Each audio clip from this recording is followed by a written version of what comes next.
Obviously, the West Coast, California, Oregon, Washington have been a little bit more locked down than some other states.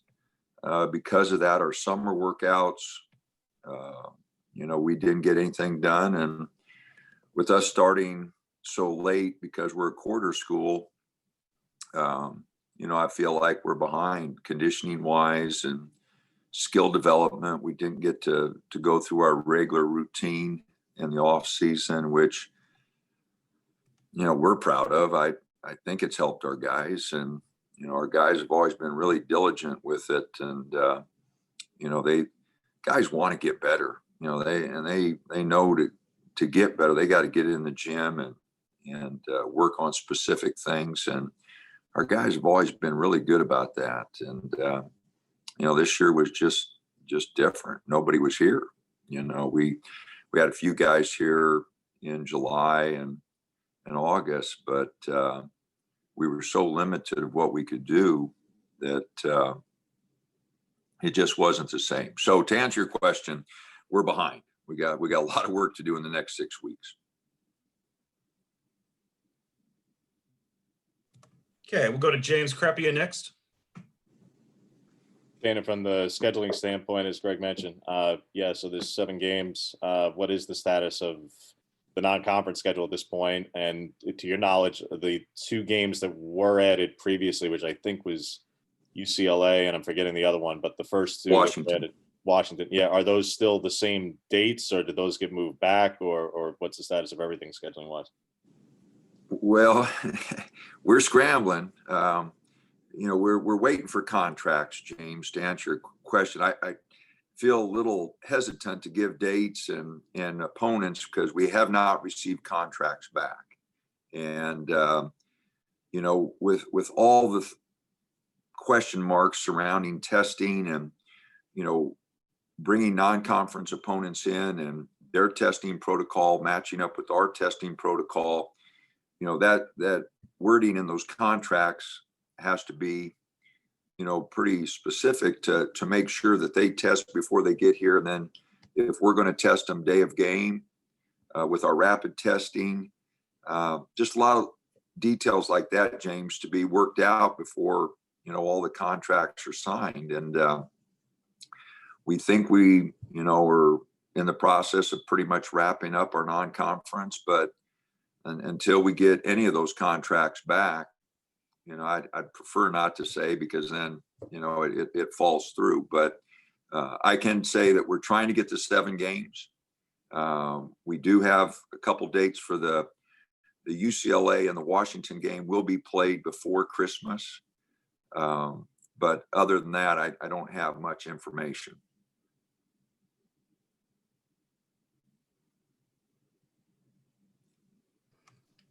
Matt Preem, next question to you. Yeah, Dana, is there any update on LJ or Aaron Estrada's waivers? And then I guess just what's the status with Eugene and his availability for you guys? I know he had that injury last year that he had to sit out for. Yeah, no, the process for the waivers is underway, and that's all I can say there. But Eugene is really good. I mean, he's a good player. He's healthy. Although he was in Toronto all summer, he individually worked hard and he's in great shape. I've always thought a lot of him. Last year as a red shirt and having to go through surgery, his maturity and toughness. I mean, he's going to be a lot of fun to work with. Really all about the team. He wants to individually get better, but he wants the team to be great. He's excited, wants to play on a really good team. So, I'm anxious to work with him. I think he's a heck of a young man, and I think he's going to be a big, big part of our team. We'll go AJ Jacobson next, and then Max Torres after AJ. Coach, it seems like in some of these other sports that have ramped up without the normal preseason conditioning and the off-season conditioning, there's been seemingly more injuries than normal. What kind of adjustments are you going to have to make, to try to make sure that these bodies are available when they need to be? AJ, that's a really good point. We've noticed that also, and I'm really concerned about it because I know in previous years, how much work we did in July and August, and how much conditioning the guys did, just playing pickup games, where they're going up and down, and they'd play, as long as they could till somebody ran them out of the gym, so that conditioning and basketball conditioning where you're on the floor and changing directions, and it's a different kind of conditioning than just going out and jogging or going out and running because of the change of direction, playing with your knees bent, for a large part of a possession.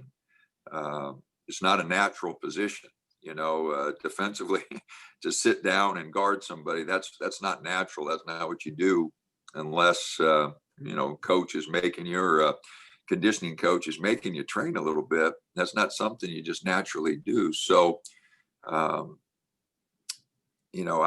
concerned about it. We've spent a lot of time in the last 2 weeks since school started. We haven't done anything live. Okay. We haven't done any contact. We had a few possessions on the half court where we just tried to dummy offense, just with 3/4 speed, but we haven't done anything live. Up until last Friday, we couldn't do anything because of state regulation. But even since then, I just don't feel comfortable that we're in good enough shape, to do things live. And so a lot of our workouts are still just dry passing drills, a lot of running up and down the floor, a lot of dry offense, a lot of shooting drill, a lot of skill work, a lot of talking about position defensively, and then, some defensive slides and what we call a crab walk, just down in a defensive stance and slowly moving, just to build up the groin and the hamstrings and that. So, I know, if a hamstring gets tweaked, if a knee, gets tweaked, that can be 2 or 3 weeks, and you lose a guy right now for 2, 3, 4 weeks, then we're really behind. So I think it's, we're really spreading the practices out a bunch here early to give them a lot of days off, between practices. And it is a concern though. I think we're going to go really slow, and a lot of it's going to have to be mental.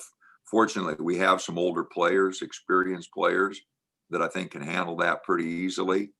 And that last 2 weeks before the season starts, I think the next month we'll gradually work into it. But that last 2 weeks before the season starts is when we're going to try to really amp it up. Thanks.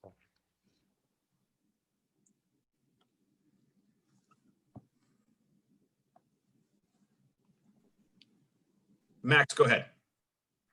Okay, sorry. Sometimes we get called on with the football ones. Hey, Coach Dana, great to meet you. Question I have for you is a little bit of a two-parter. Was a majority of your team staying in Eugene during all the shutdown, or did they go home? And then, what was kind of your message to your team as far as, keeping their skills sharp, kind of your approach with everyone kind of shut down and, not being able to do that contact? Max, most of our guys went home. In fact, March, April, May through June, I don't believe we had anybody here. And then we had 3 or 4 players that came back. We're just real limited on getting into the gym and what we could do with them. All we really did, was individual workouts, with those 3 or 4 guys. So, and then everybody, came back around the 15th of September, somewhere between the 15th and the 22nd. School started on the 28th. And so everybody came back because they had to go through a week of quarantine when they got back. And so we brought everybody, had to be back at least a week before school started, so we could go through that 7-day period. Okay, thanks. Matt Preem next, and then James, you go after Matt. Yeah, Dana, your thoughts on the NCAA's decision with an extra year of eligibility, and do you think maybe there's anyone on your roster as a senior that could potentially choose to come back for another year? Well, selfishly, I'd like all 4 of them to, but you know, I think that you know, they're all anxious to start their professional career, and you know, I'm hoping Chris and Eugene, LJ, Amari, you know, if they get that opportunity, you know, and they feel it's in their best interest, the door will be open for sure. All 4 of those guys, if any of them decide that it's in their best interest to come back and either finish a degree or finish a master's degree, whatever, you know, academically is best for them, and they want another chance to play, the door is definitely going to be open, because all 4 of those guys could help us. And you know, the other guys, you know, all have a chance to, you know, it's kind of a freebie year, you know, and Chandler can be a sophomore again if he wants. And, you know, so, you know, I agree with it. It's, you know, as a coach, you know, you get so many opportunities. You know, I'm starting my 41st season, you know, but those guys get 4 years, you know, and to have a year like this with no crowds and no preparation the way they usually get to prepare, you know, and you can see it for the football team. You feel bad for those guys because, you know, right now they'd be in the middle of their season rather than trying to get ready for their first game. And so, you know, I'm glad they made the decision. I don't think it'll affect us much. You know, Eugene redshirted, you know, a year, so he's ready to go. Amari, you know, I just think most of those guys will be ready to go, and I don't blame them. You know, I mean, you know, heck, Reva's the only one who's been able to put up with me for more than a few years anyway. So I definitely understand those guys wanting to go, but I'd love to have all of them back. Selfishly, man, I think those 4 guys are really going to be fun to work with. I've really appreciated their attention to detail, focus, and just our early workouts here, man. All 4 of those guys want to be really good. I mean, they individually, so collectively we can be good, but they really want to be good basketball players, and they're really focused. Dana, the other policy question I was going to follow up on, similar to that, was the one-time transfer rule, which I realize is not necessarily a huge deviation from the way college basketball has been the last decade, but that they would be immediately eligible, that the waiver process is really not going to be a factor anymore, and whether guys return or not for you as seniors next year, just how you go about planning and recruiting standpoint for the long term, now that that's something that everybody's going to be dealing with, and whatever impact you might think it has. James, for college basketball, you know, I think really the last 5, 6, 7 years, you know, the planning for the long term, I just don't think it's realistic. Simply because if you're at a smaller school and a guy gets really good, they're wanting to try their opportunity at a higher level. And, you know, we've had a lot of guys leave and go early, you know, for the NBA, which, you know, it's worked out for most of them, you know, and they've been able to get going. So, you know, first of all, I want to say, I agree with it. I think a young man, if he doesn't feel the University of Oregon is the right fit, then he can't be his best. And for us to try to get to where we want to get to, you know, guys got to want to be here and feel this is the best place for them to be the best basketball player, the best student, you know, the best opportunity for them. And that's the way I want my guys to feel. You know, I want them to want to be at the University of Oregon, because the guys who have really been successful here, they didn't have any doubts. They knew they wanted to be here. They knew they wanted to be on our team. You know, they knew that we were striving as a team to be pretty good, and they wanted to be part of that. And those are the guys who've been really successful. So that being said, you know, I sure hope everybody stays. I hate losing guys. You know, I'll say it publicly. I asked CJ Walker, please don't leave. I asked Francis Okoro, I want you to stay. VJ Bailey a year ago, please stay. You know, I built up a relationship with those guys. It's, you know, it's kind of like getting jilted again by, you know, a girlfriend. They leave you, you know, I mean, it's, you hate it. I wanted those guys to stay. I wanted CJ to stay. I wanted Francis to stay. You know, it hurts when they leave. So again, I think it is a good rule for the student athletes, and, you know, I want guys to stay here. And that's why, you know, we hope that we develop relationships so they will stay. And we hope they believe that Oregon's the best place for them. And then the second part of your question, to look long term, James, it's really hard. And, you know, our fans, I hear from them, well, we want guys to come and stay 4 years. I just, you know, that's not the way college basketball has gone. We don't have the requirement. Football, you got to stay 3 years before you go pro. We don't have baseball. You got to stay 3 years before you go pro. And in men's basketball, it's lucrative to go. You know, most of our guys financially have done really well with their two-way contracts or their contracts. And so it's kind of hard to, you know, if their family, if their personal situation, they need the money, you know, I think it's something that each and every guy's got to answer for himself and his family. So that's a long answer to a very difficult question, because the transfer thing's going to be, you know, talked about so much here in the coming years with the one-time eligibility now for football and basketball, hockey. I don't know what volleyball, what other sports, you know, didn't have the one-time exemption. Now that they get it, you know, it's going to be a change. All right, the next question will come from Shane Hoffman of the Daily Emerald. Yeah, hey coach. I was just hoping to get some early impressions of Jalen Terry. Just, you know, what does a guy like that bring to your offense, and how would it maybe differ from some of the past point guards you've had? Shane, you cut out there a little bit, but I think you asked about Jalen. Yeah, just what does a guy like Jalen bring maybe that differs from past point guards you've had? Jalen, Johnny Lloyd, you know, he's quick, you know, he's explosive. I think he can change the tempo of a game. And so in that regard, he is very different. You know, he's our guards have been really good and have good quickness.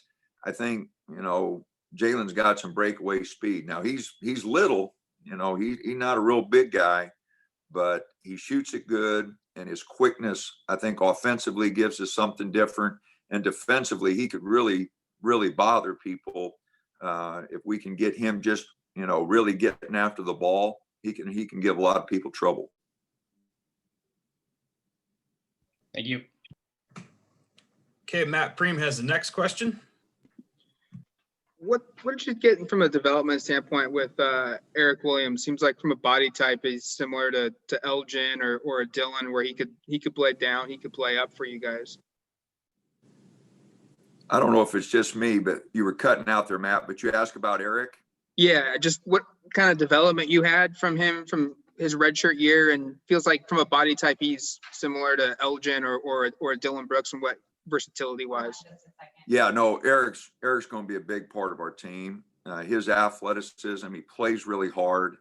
I've been really impressed with his last year. You know, he always wanted to guard Peyton in practice, or Chris or Will. You know, he wanted to take on those guys and really get after him defensively when we were working on offensive things. And then when we were working on the defensive end, You know, he definitely wasn't shy about getting a shot up, so he was real aggressive there. So, no, I think he's going to be a good all-around player for us. I like his athleticism, and I love how hard he plays. Okay, unless there are any questions, I think that's it for today. That looks like about it. Coach, thanks for taking the time, and members of the media, thank you as well. Everybody have a good weekend. Thanks. Thanks. Thanks, Greg.